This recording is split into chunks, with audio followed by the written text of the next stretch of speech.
Assalamualaikum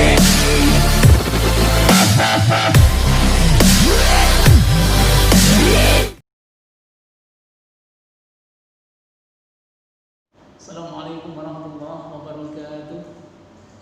Waalaikumsalam warahmatullahi wabarakatuh. A'udzubillahi minasyaitonir rajim. Bismillahirrahmanirrahim. Alhamdulillahirabbil alamin.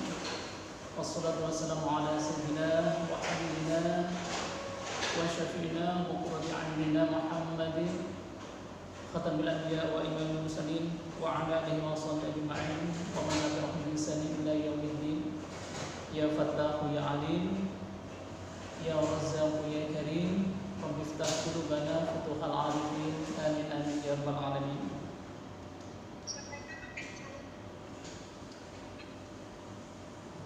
Para pirsawan atau pemirsa di channel kali ini, bahwa pada siang kali ini kita akan bersama-sama membahas sebuah tema yang unik, tema yang menentukan arah sebuah keberagamaan manusia. Kita sebagai umat yang beragama, kita harus bersikap dalam intern agama yang seperti apa, juga kita dituntut bersikap seperti apa dalam berinteraksi antar agama.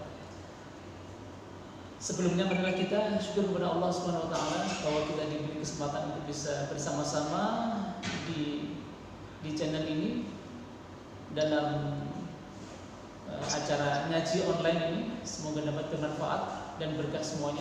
Mari kita syukuri biqauli alhamdulillah wa syukurillah. Salawat serta salam kita haturkan kepada Nabi Agung Muhammad SAW. Mari kita bersalawat kepada beliau. Allahumma sholli wa sallim ala sayyidina Muhammad wa ala ali sayyidina Muhammad. Beliau lah yang membawa Islam itu sehingga bisa bermanfaat untuk dunia sebagai rahmatan lil alamin. Para pirsawan dimanapun berada, hari ini sesuai dengan tema kita adalah moderasi beragama. Menurut Al-Quran, bahwa kita ketahui bahwa Al-Quran diturunkan sebagai rahmat untuk seluruh alam, maka kita sebagai umat yang beragama Islam, kita dituntut untuk bisa menjadikan bahwa Islam benar-benar rahmat kepada seluruh alam, siapapun itu, apapun kondisinya, dari manapun orangnya, kita harus bisa memberikan rahmat kepada semuanya. Sehingga muncullah beberapa teori dalam kita bersilaturahim, dalam kita beragama, dalam menjalin kerukunan dalam umat maupun antar orang yang beragama. Maka muncul sekarang ada istilah moderasi beragama. Istilah moderasi beragama dalam segi hakikinya bukan hal yang baru di dalam Islam, karena di dalam Al-Quran sudah termaktub, yaitu disebut dengan wasatah, tawasut, kepada siapa saja bersikap moderat. Jadi moderat dalam hari ini bisa dikatakan sebagai sifat yang tawasut, sifat yang menengah. Sehingga dalam kita bersikap beragama itu kita dituntut sebaiknya bermoderat. Dalam kali ini berbagai macam literasi tentang baik itu secara terminologi maupun secara istilah tentang moderasi beragama atau moderat itu sendiri. Di antaranya adalah bahwa sikap dalam moderat itu bisa tercermin dalam toleransi manusia.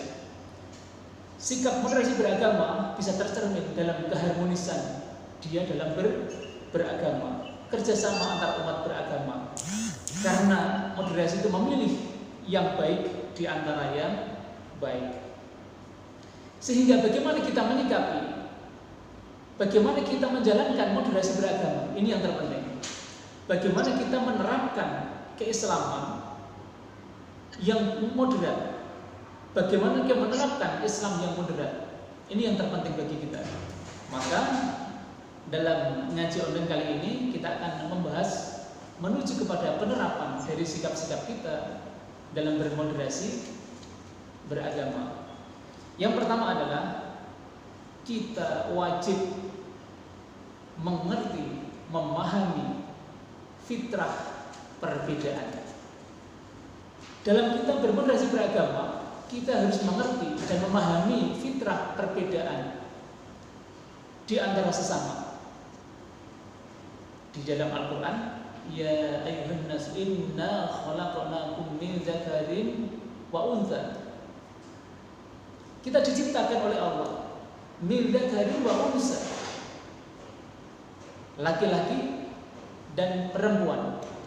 Dari sini kita harus menyadari bahwa Allah yang menciptakan kita yang berjenis laki-laki, dan Allah juga menciptakan manusia dengan berjenis perempuan. Yang mencipta perempuan dan laki-laki ini adalah prerogatif Allah Subhanahu wa Ta'ala. Ini kita resapi dulu ini. Kita pikir ini dulu. Tiada daya manusia menentukan antara kodrati laki-laki dan kodrati perempuan. Maka bagi yang berkeluarga, apapun Allah memberikan anak kalian, terima saja. Kita punya keinginan untuk mempunyai anak, baik perempuan maupun laki-laki, tapi yang menciptakan laki-laki dan perempuan itu adalah Allah Subhanahu wa Ta'ala. Bagi kita harus menyadari bahwa tiada daya upaya manusia menentukan jenis kelaminnya. Nah, kalau kita berpikir kita laki-laki dan perempuan itu hak prerogatif Allah, ternyata bukan hanya itu saja prerogatif Allah itu. Kita yakin kita dibedakan dengan laki-laki dan perempuan. Dan juga siapa bapak kita, siapa ibu kita, itu juga prerogatif Allah Subhanahu wa Ta'ala. Apakah di antara kita ada yang merasa bisa menentukan siapa orang tuanya? Tidak. Berapa anaknya? Laki-laki perempuan ke anaknya? Tidak bisa. Itu prerogatif Allah. Kalau seperti ini, siapa yang menciptakan perbedaan-perbedaan ini? Allah Subhanahu wa Ta'ala. Jadi kita dicipta oleh Allah dalam keadaan yang berbeda. Laki-laki perempuan berbeda. Maka inna khalaqnakum min dzakarin wa unsa wa ja'alnakum syu'uban wa qabaila lita'arafu. Kita jadi orang Jawa karena Allah menyuruh ruh kita hadir di dalam rahim seorang wanita Jawa. Kenapa tidak ditaruh di Afrika? Kenapa roh kita tidak ditaruh di Eropa? Kenapa tidak ditaruh di Jepang, di Korea, tapi di tanah Jawa? Allah Subhanahu wa Ta'ala. Kalau seperti ini, fitrah manusia itu penuh dengan perbedaan. Kita dilahirkan dari orang Jawa yang beragama Islam, sehingga menghantarkan kita untuk beragama Islam. Ketika kita sudah beragama Islam ini, apakah kita masih berpikir siapa kira-kira yang mengislamkan kita? Kalau kita berkata bahwa orang tua mengislamkan kita karena orang tua kita sudah Islam, kenapa kita ditaruh orang tua yang beragama Islam? Yang menaruh siapa? Allah Subhanahu wa Ta'ala. Kalau seperti ini, kenapa kita bisa berislam? Kenapa Cristiano Ronaldo tidak berislam? Kenapa Donald Trump tidak Islam? Karena diciptakan dalam lingkungan, diturunkan rohnya oleh Allah, tidak dalam kondisi keislaman itu. Kalau seperti ini jadinya, apa sikap kita? Menyadari perbedaan bahwa Allah yang menentukan dan Allah yang mengkodratkan kita dengan keadaan yang berbeda. Baik berbeda secara physically maupun berbeda secara adiniah, secara agama. Kita menjadi orang Jawa, kita laki-laki, kita perempuan, itu Allah yang menentukan. Kalau sudah seperti ini, maka kita wajib memahami dan kita wajib menyadari kita memang dicipta oleh Allah dalam keadaan yang berbeda-beda. Kalau seperti ini, bagaimana kita menyikapi ini? Maka kita jangan saling menyalahkan. antar perbedaan itu. Jangan sampai tidak menghormati antar perbedaan itu. Kamu orang Batak, kamu orang Sunda, saya orang Jawa. Yang menentukan kita orang Jawa adalah Allah Subhanahu wa Ta'ala. Ini prerogatif Allah. Ini bukan kehendak kita. Maka sikap kita jangan sampai menyalahkan. Sikap kita jangan sampai tidak menghormati. Karena kalau kita menyalahkan, berarti menyalahkan yang menciptakan perbedaan itu, yaitu Allah Subhanahu wa Ta'ala. Dan ini tidak boleh bagi kita. Jadi sikap kita agar kita bisa bermoderat. Salah satu prinsip moderat, salah satu cara kita bermoderat adalah bagaimana kita bertoleransi. Maka untuk bisa bertoleransi, syaratnya satu, memahami tentang perbedaan. Jadi kalau kita sudah paham bagaimana perbedaan itu diciptakan, kita diciptakan dalam perbedaan itu, laki-laki dan perempuan. Waja'alnakum syu'uban wa qabail. Ada Jawa, ada Sunda, ada Eropa, ada Afrika. Lita'arafu, untuk saling mengenal. Mengenal di sini bukan hanya saling mengenal saja. Kalau sudah mengenal, maka kita bisa bertoleransi, kita bisa berharmoni, kita bisa bekerja bersama. Ini makna dari ta'aruf. Dan di antara kita semuanya jangan sampai ada perbedaan ini, jangan sampai ada yang lebih mulia. Saya laki-laki lebih mulia, tidak boleh. Saya perempuan lebih mulia, tidak boleh. Karena inna akramakum indallahi atqakum. Sesungguhnya yang mulia di sisi Allah adalah di antara kita yang bertakwa. Takwa itu sikap, takwa itu perilaku.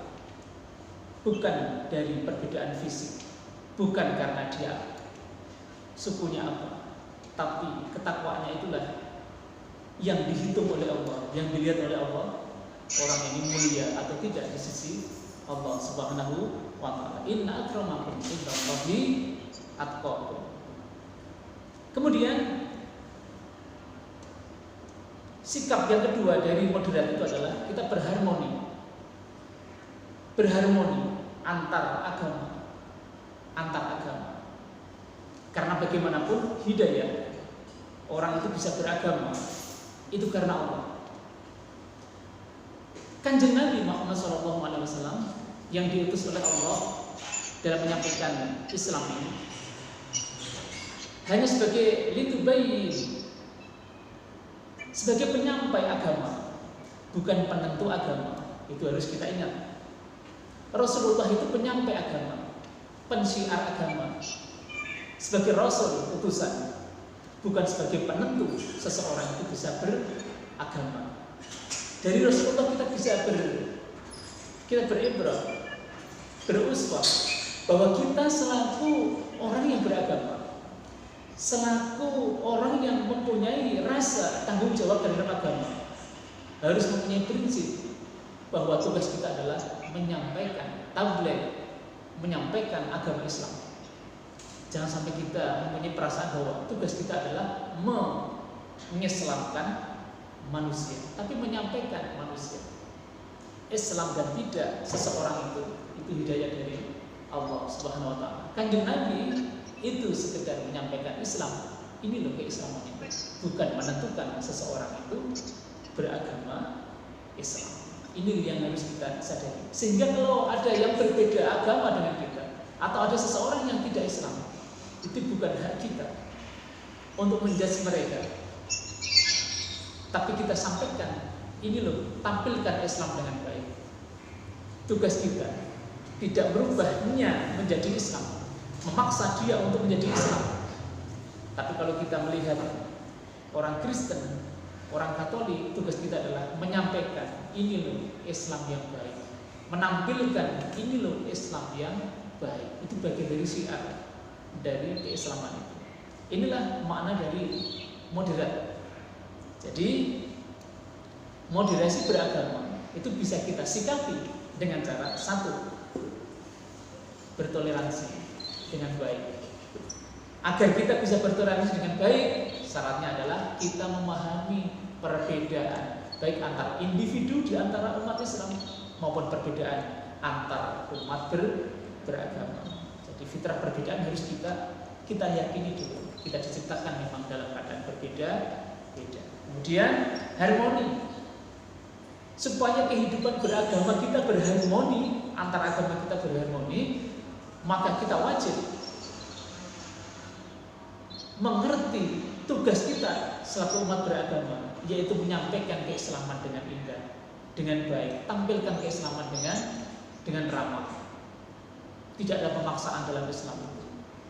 Ini sehingga tercipta apa yang disebut dengan harmoni antar umat beragama. Kemudian yang ketiga, penerapan kita dalam bermoderasi agama adalah bekerja sama di antara agama. Bekerja sama di antara umat beragama ini selaku makhluk sosial sangat dimungkinkan. Maka kalau kita pernah mendengar cerita bahwa Kanjeng Nabi bertransaksi dengan non-muslim, Kanjeng Nabi bertransaksi dengan orang-orang Yahudi, maka kita pun berhak dan kita pun boleh melakukan kerjasama antar umat beragama. Sehingga kita tidak melulu bahwa HP kita harus produk Islam, tidak. Karena ini bagian dari kerjasama. Memungkinkan apa yang kita pakai, produk-produk kita adalah buatan non-muslim.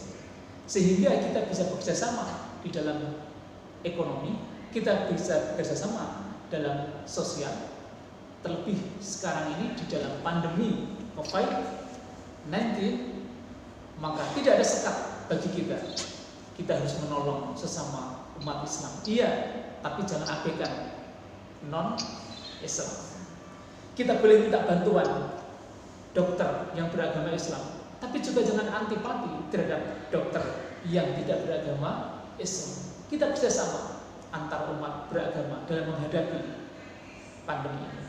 Apalagi bangsa Indonesia sudah berkekuatan, sudah membulatkan tekad bahwa tahun 2019 adalah tahun moderasi beragama. Menteri Agama lewat keputusannya mengatakan bahwa tahun 2019 kemarin itu adalah tahun moderasi beragama. Kenapa harus ada hal-hal seperti ini? Agar keberagamaan di Indonesia itu benar-benar menuju pada tujuan dari beragama sesungguhnya, bukan melenceng dari tujuan beragama. Islam yang kita hafal semuanya, rahmatan lil alamin, harus benar-benar menjadi rahmat untuk semuanya. Bukan rahmat lil muslimin saja, tapi rahmat bagi semuanya. Lil alamin, siapa yang hidup di alam ini, maka berhak untuk mendapatkan rahmat dari agama Islam. Maka tugas kita adalah selaku umat Islam, kita harus menjadi rahmat lil alamin. Di mana ada kita, rahmat itu berada. Di mana ada umat Islam, disitulah kedamaian itu ada. Di mana ada komunitas Islam, disitulah ada keharmonisan itu ada. Jangan sampai di mana ada umat Islam, disitulah ada perpecahan. Di mana ada umat Islam, disitulah ada perang. Tidak. Tapi mari kita ciptakan Indonesia yang damai, bahwa selaku umat Islam yang mayoritas di Indonesia, jadikan Indonesia yang damai, Indonesia yang harmonis. Inilah ciri khas dari rahmatan lil alamin. Yang akhirnya bahwa mari kita sambut IAIN Kudus yang merupakan rumah moderasi beragama. IAIN Kudus adalah rumah moderasi beragama, bisa menerima toleransi beragama, mampu menjaga keharmonisan antar agama, dan bisa bekerjasama di antara beberapa agama. Mari kita jaga semuanya selaku sivitas akademika ini, sehingga benar-benar Islam menjadi agama yang rahmatan lil alamin. Demikian yang bisa saya sampaikan. Semoga ada manfaat dan barokahnya. Untuk sesi berikutnya saya serahkan ke moderator bagi saya. Wassalamualaikum warahmatullahi wabarakatuh.